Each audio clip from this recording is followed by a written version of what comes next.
सोचने लगा इतनी सुंदर लड़की जिंदगी में हमने पहली बार देखी, अगर मेरा इसके साथ विवाह हो जाता तो जिंदगी में 4 चांद लग जाते। परीक्षित जी वो राजा नारद को देख रहा है, नारद सुंदर कितने थे।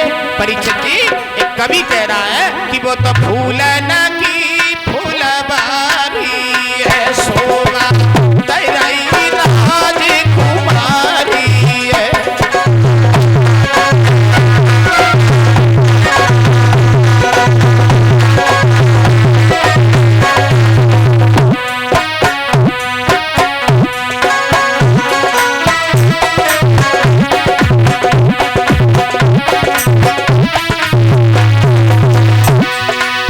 बहुत सुंदर है नारद, कभी कल्पना कर रहा है राजा ने जब ही निहारी है, सो मन की बात विचारी है।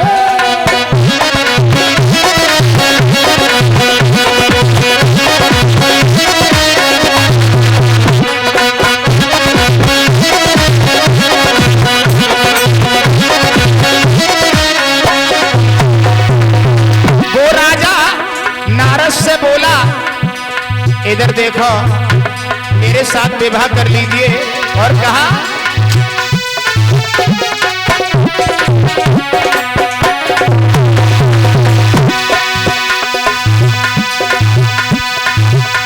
मेरे संग चलो मेरे घर में, ये इच्छा सुनो हमारी,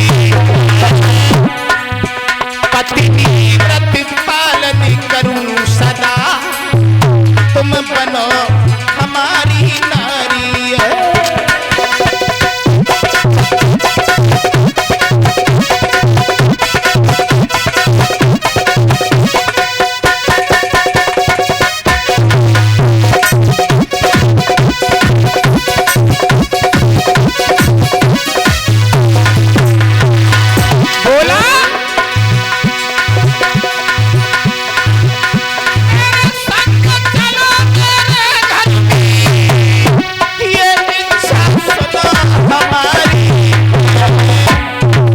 और पत्नी व्रत पालन करूं सदा, और तुम बनो हमारी नारी है।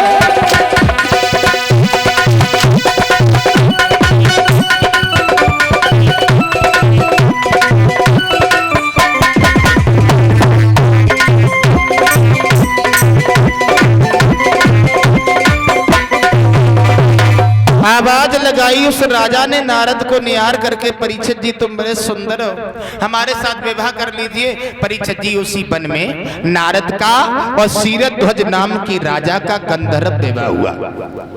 परीक्षित जी सुखदेव जी परीक्षित जी को समझाने लगे, जब उस वन में राजा का और क्षीरध्वज नाम के राजा का और नारद का गंधर्व विवाह होता है। परीक्षित जी माफी चाहेंगे, विवाह भी कई प्रकार के होते हैं, एक तो गंधर्व विवाह होता है और एक विवाह होता है, एक ब्याह होता है, एक स्वयंवर होता है, इनमें अंतर होता है। गंधर्व विवाह कहते हैं जिसे आजकल कहते हैं लव मैरिज, स्वयंवर कहते हैं लड़की अपने मन से लड़का को चुने, विवाह कहते हैं विवाह जिसकी बाद में बहा हो जाए, और ब्याह 20 लाख की शादी करी बाद में हो गई आहा मिट गए, ये ब्याह होता है। तो आजकल विवाह नहीं होते, ब्याह ज्यादा होते, देखा आप लोगों ने, क्योंकि हमारे देश में हमारे क्षेत्र में परिस्थिति ऐसी दहेज की बीमारी चल रही है कि लड़की का पिता कितना भी गरीब हो लेकिन लड़के वाले को 20 लाख रुपया लेना, चाहे उसकी खेती बिक जाए, चाहे उसका घर बिक जाए, ऐसी दहेज की बीमारी चल रही है। मैं सभी भाइयों से निवेदन करना चाहूंगा, आज ऐसी दहेज की बीमारी के पीछे हमारी बेटियां, हमारी बहनों को जिंदा जलाया जा रहा है, हमारी बहनाएं प्रताड़ित की जा रही है। दहेज कहते किसे माताओं, दहेज कहते हैं दा माने अपने, हेज माने मन से, जो बेटी का पिता अपने मन से दहेज दे उसे दहेज कहा जाता है। मैंने देखा इस दहेज की बीमारी में परीक्षित जी लाखों घर बर्बाद हो रहे। मैं सभी भाइयों से निवेदन करना चाहूंगा, ये दहेज की बीमारी खत्म करने की कोशिश करें तो बहुत अच्छा रहेगा। दहेज, एक विद्वान कह रहा है परीक्षित जी मैंने देखा अपनी आंखों से, अरे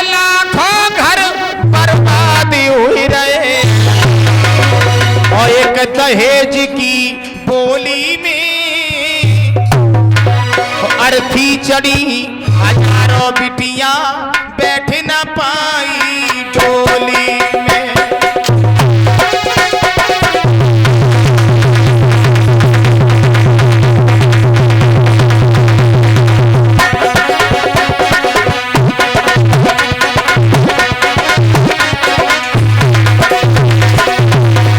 परीक्षित जी लाखों घर बर्बाद हो रहे हैं दहेज की बोली में। अर्थी चढ़ी हजारों बहनाएं बैठ न पाई डोली में। देखिए भक्तों, आए लाखों घर बर्बाद हुई गए एक दहेज की बोली में। अरे अर्थी चढ़ी हजारों बिटियां बैठ न पाई डोली में।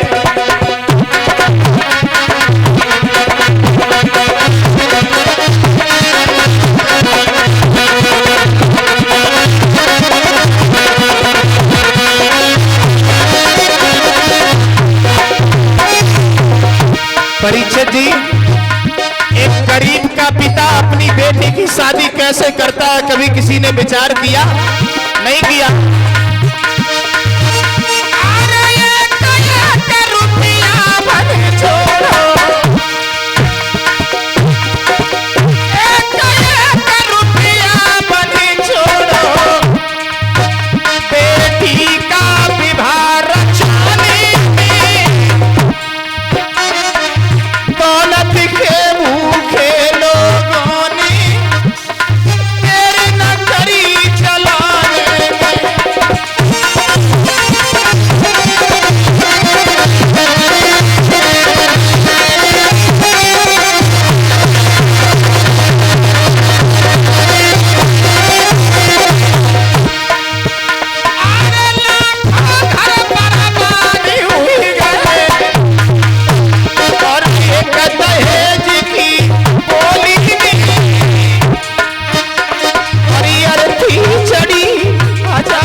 परीक्षित जी, लाखों घर बर्बाद हो गए, लेकिन एक बात याद रखना मेरे भाइयों, मेरे बुजुर्गों, कब तक बरों की आस ने माएं सजाओगे और बहुएं जला के बेटियां कैसे बचाओगे? तुम दहेज के भूखे बने मारा गरीब को और खुद जानते नहीं हो अपने नसीब को। पैसा के ऊपर तोड़ते हो रिश्तेदारियां, एक दहेज के पीछे जलती जिंदा नारियां।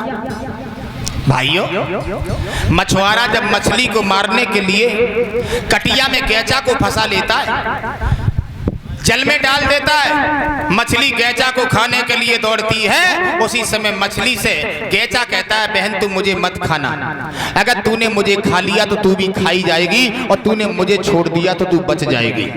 मेरी बहनाओं भाइयों, मछली गैचा को निगलती है, उसी तरीके से मछली जैसे गैचा को खाती है उसी तरीके से मछुआरा मछली को खा लेता है।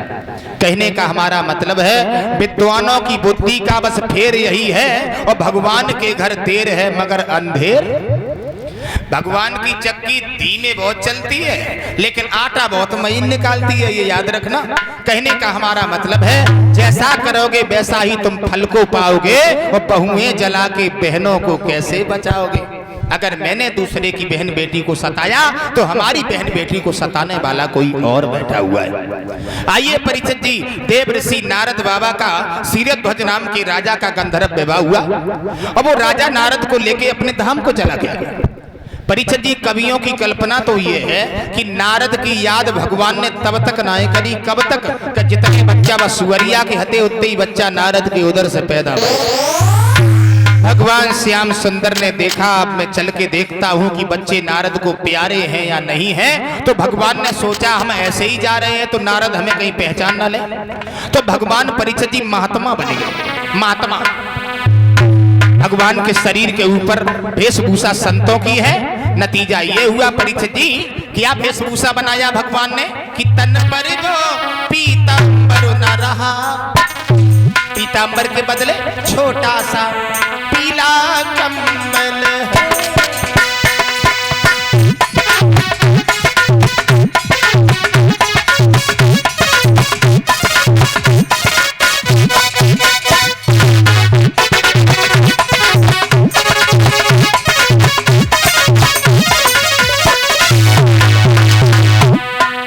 परीक्षित जी भगवान कन्हैया महात्मा बने हैं और वेशभूषा संतों की है भगवान के ऊपर। वाह भाई वाह, धन्य है मेरे प्यारे प्रभु।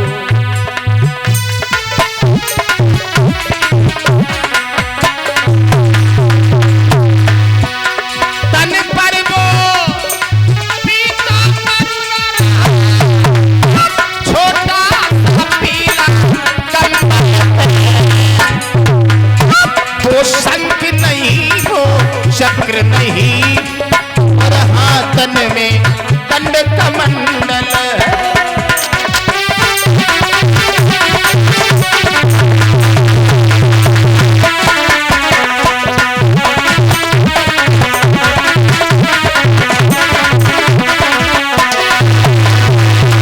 प्यारे भक्तों, भगवान कन्हैया महात्मा बने हैं और वेशभूषा क्या है?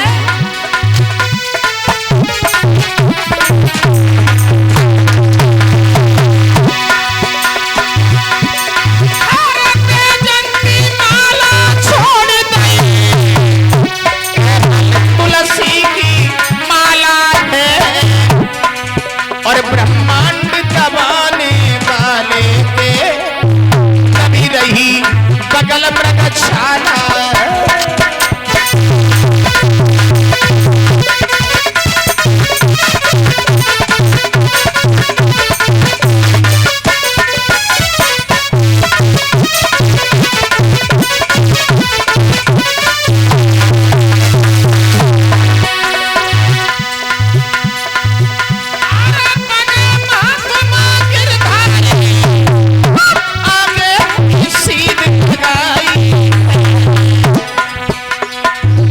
नारद बाबा की कुटिया पे मनमोहन पहुँचे जाइए।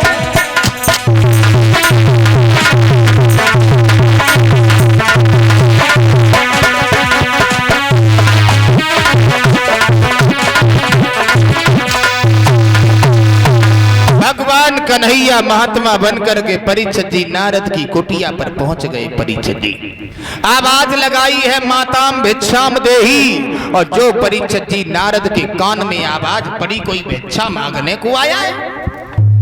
नारद ने सोचा हमें भिक्षा देना ये हमारा कर्तव्य है। मेरी बहनाओं, मेरी माताओं, मेरे भाइयों, दरवाजे पर अगर कोई भिखारी आता है उसका अपमान कभी नहीं करना, क्योंकि भगवान कटोरा बदलने में देरी नहीं लगाते।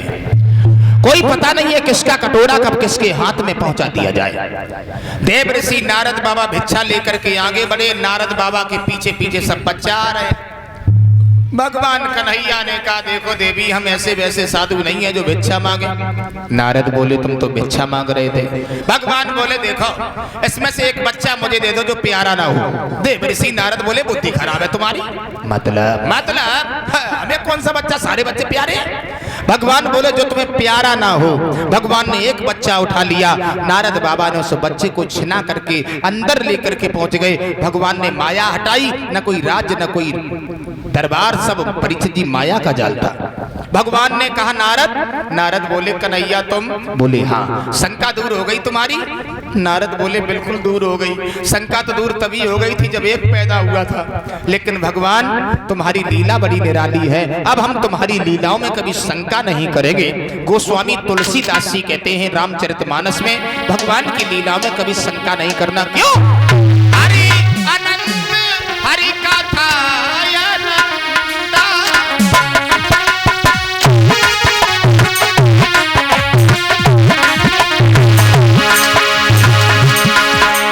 हरि अनंत हरि कथाय अनंत, हरि अनंत हरि कथाय अनंत, हरि अनंत हरि कथा, हरि अनंत हरि कथा अनंत।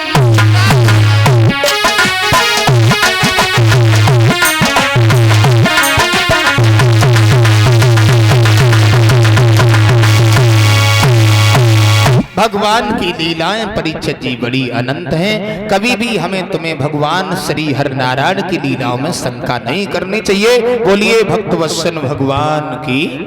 परीक्षित जी, अभी आप सभी भक्तगण व्यास जी के मुखारविंद से कथा श्रवण कर रहे थे सती चरित्र की। एक बात मैं आपको और बता देना चाहते हैं। कल बताया था परीक्षित जी कि भगवान की कोई भी कथा हो बहनाओ, अगर उस कथा को हम आप लोग मन से श्रवण करें तो वो कथा हमें आपको शिक्षा देती है। सती मैया की कथा से बहनाओ तुम्हें क्या शिक्षा मिली? सती मैया पिता दक्ष के यहाँ पर गई। छोटी सी भूल के कारण सती मैया को अपनी जिंदगी को समाप्त करना पड़ा।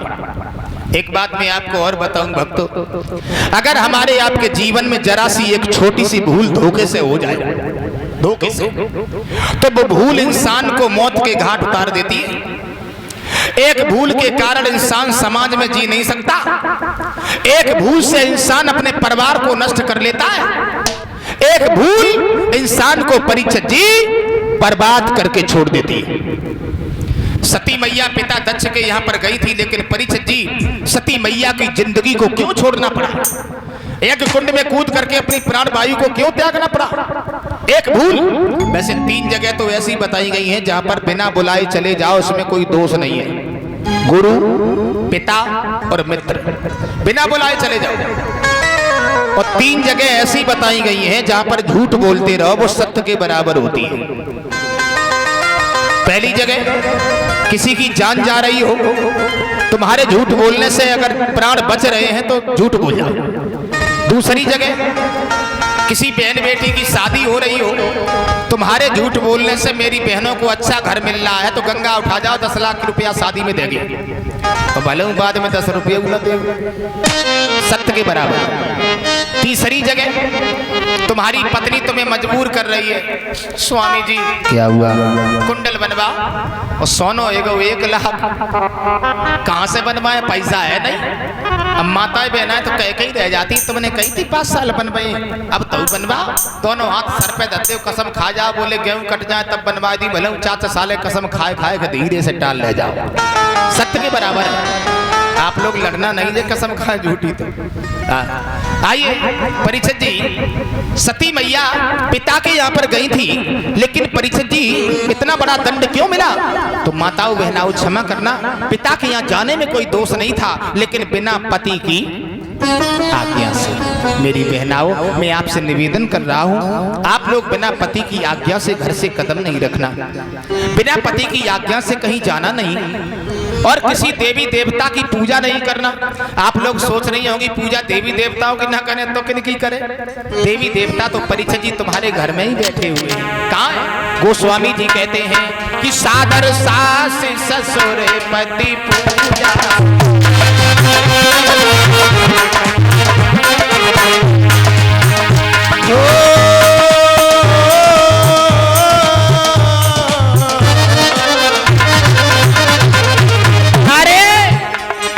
सादर सास ससुर पति पूजा, इनसे बढ़ के धर्म न दूजा।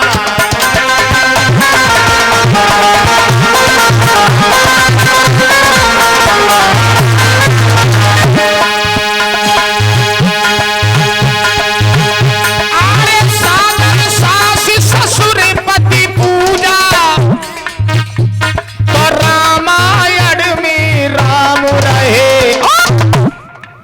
इनसे बढ़ के धर्म न दूजा, सेवा में हनुमान रहे।